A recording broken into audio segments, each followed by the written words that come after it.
And we're going to have to work with our allies and our enemies overseas to put this Humpty Dumpty back together again. But we don't work with the Iranians. The statement Kerry made, we'll work with the Iranians so long as they respect the integrity and sovereignty of Iraq, is preposterous. Of course it has no respect for the sovereignty and integrity of Iraq. For the last years, Iran has been supporting Shiite militias and actually supporting both sides precisely so it would become the dominant element in Iraq. And it is the worst thing that we could possibly do. The way that we would keep Iran relatively off the table and out of the scene is to provide some assistance and also have somebody like a Crocker on the ground. There were just elections in Iran. The parliament is still split. There is a golden opportunity to create a coalition, tripartite coalition. Crocker or somebody who knows all the players is a guy to do it.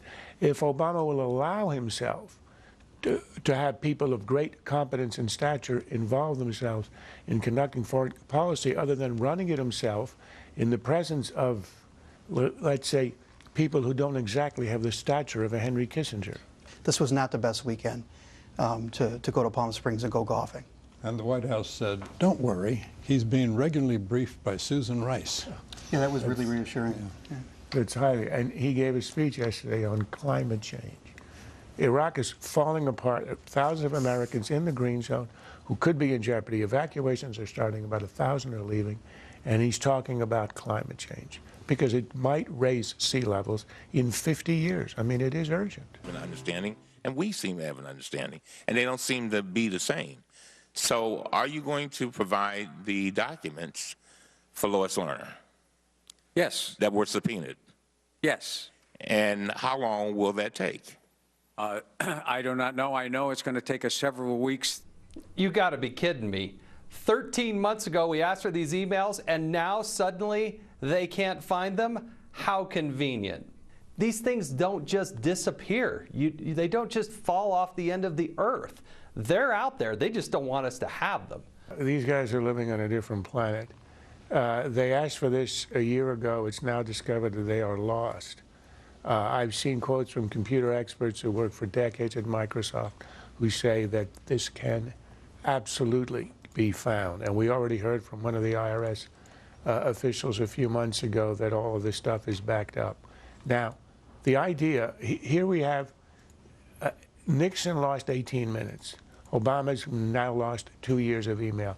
And one thing that people don't remember, the second article of impeachment for Richard Nixon was the abuse of the IRS to pursue political enemies. This is a high crime.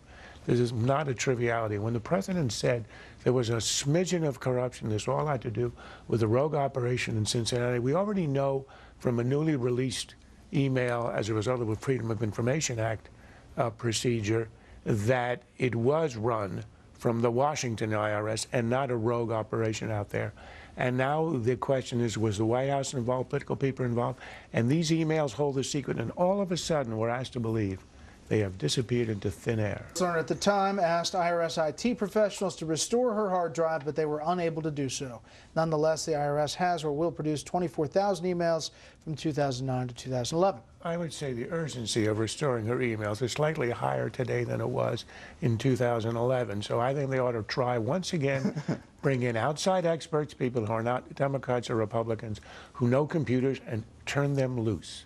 The answer that we got from Josh Earnest I think is a definition of contempt of Congress. You really have to think that Congress and the rest of us are stupid if you believe what they are telling us. This has been a Sunfish production.